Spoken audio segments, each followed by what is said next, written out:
não podemos mais falar em Estado de Direito para uma sociedade como a brasileira, por conta da exclusão social. Eu me deparei com uma outra questão. Comecei a conversar com vários serventuários da FEBEM, vários funcionários da FEBEM. E o incrível é que eles não entendiam por que eles estavam sendo processados por tortura. Porque na cabeça deles, eles estavam fazendo um favor para a sociedade. Eles estavam fazendo aquilo que os pais não faziam em casa. E mais me chamou a atenção é que nós não teríamos muitas pessoas ligadas ao direito aqui. O direito, e especificamente um jurista chamado Kelsen, trouxe inúmeros problemas para esse nosso século que nós vamos carregar seguramente por pelo menos mais um. A redução da maioridade penal, hoje propalada como panaceia na maioria dos males, vai ser talvez o maior mal que nós venhamos a enfrentar. Então, uma questão muito simples. Não há perspectiva em 20 anos que você ressocialize qualquer dessas pessoas.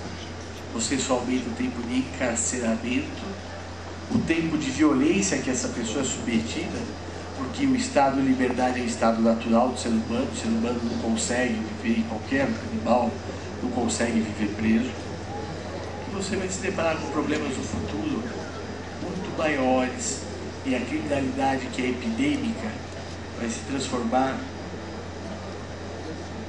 num fenômeno, infelizmente, mais cotidiano que é.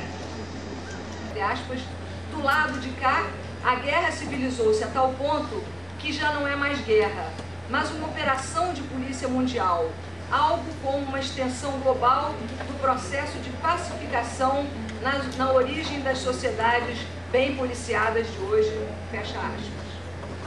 Dizer que no holocausto normal, que a Ângela estava se referindo do nosso dia a dia, o maior número de mortes é causado por agências do Estado, seja nas execuções protagonizadas por policiais e parapoliciais, agora está na moda no Rio de novo, né?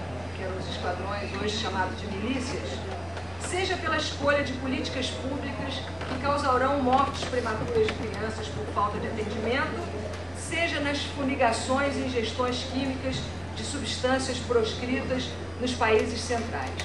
Podemos pensar, então, se está empiricamente verificado que nenhum crime de Estado é cometido sem ensaiar ou apoiar-se em um discurso justificante, que a matança em curso no Brasil neoliberal se sustenta em uma criminologia funcionalista e acrítica que pretende reordenar, eficientizar o controle social letal, legitimando a expansão da barbárie, que se traduz no emparedamento em vida e no aniquilamento de milhares de jovens brasileiros.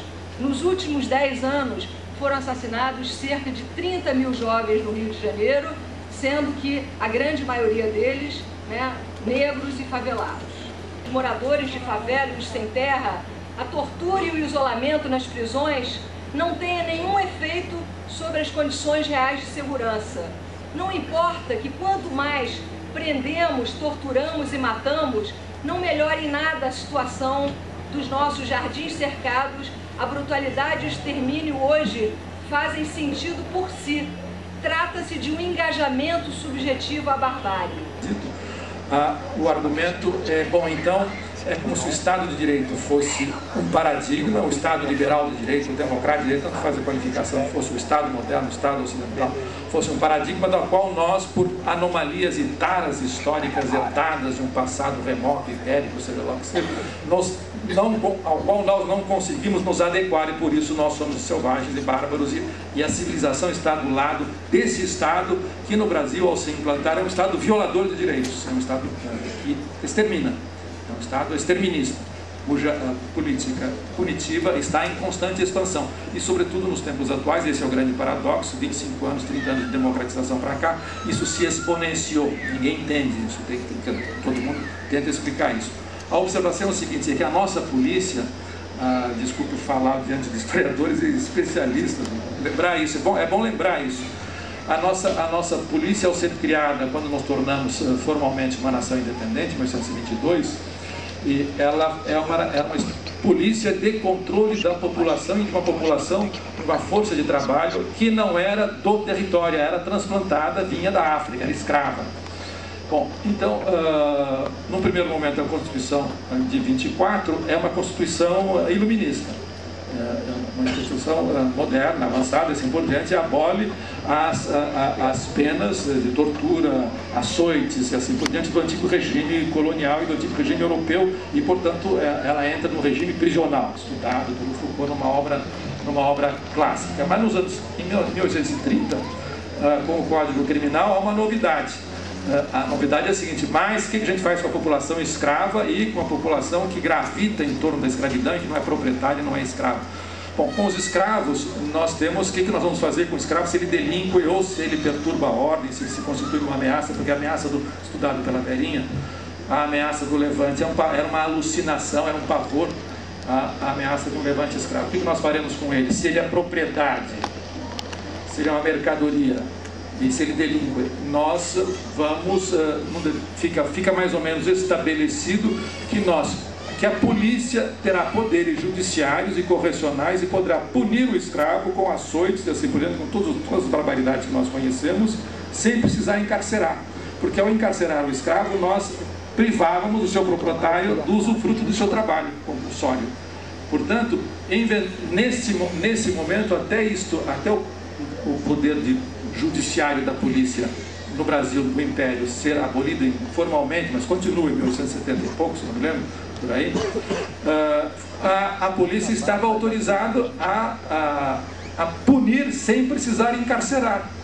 Portanto, o hábito de violência, assim, a compulsão à violência da polícia, ela tem essa origem. Essa origem, isto é, o fato de que a polícia está controlando uma população que não tem nada a ver com a nação que em princípio estava se formando, porque ela era estranha, era bárbara, ela vinha da África, ela não era cidadã, era objeto, era mercadoria. Bom, e isso vai se expandindo para o conjunto dos pobres, livres, não proprietários, negros e assim por diante. E uma outra soberania é justa, ou entre as várias soberanias, a outra é a soberania do poder das grandes corporações, das empresas. As empresas são espaços de soberania, não só quanto ao controle dos seus funcionários. Elas vigiam, elas punem, elas levam à loucura, ao suicídio, elas cometem atos de violência psicológica, um negócio espantoso, é um massacre, E elas estão, no novo capitalismo, elas estão se aproximando do modelo que era o embrião dessas corporações multinacionais, que são espaços de soberania, de autoridade econômica, elas que decidem o que vai se produzir, o que se vai consumir e assim por diante. Elas se aproximam das empresas mercantilistas, que tinham o quê? O que nós temos hoje, segurança privada. Elas tinham direito a exércitos privados, a marinhas privadas. Elas exerciam poder, inclusive, sobre território. Nas Índias Ocidentais, os historiadores sabem perfeitamente disso. As companhias que estão no Iraque nesse momento, todas elas têm exércitos privados e têm controle dos seus respectivos territórios, como as grandes companhias mercantilistas do início da expansão do capitalismo e desse poder punitivo que acompanha a expansão do capitalismo. Não por acaso eles chegam matando. Por quê? Em princípio é para acumular capital, assim, mas por que chega matando? É uma coisa... Bom. E um outro espaço de autoridade e de princípio de soberania é essa polícia violadora, exterminista, autonomizada e automatizada. E nem eles mais sabem o que estão fazendo, estão matando, pura e simplesmente. Bom, para não dizer que eu sou pessimista, isso lembra muito a descrição do Behemoth, que é um livro clássico sobre o Terceiro Reich. Ponto. Certo.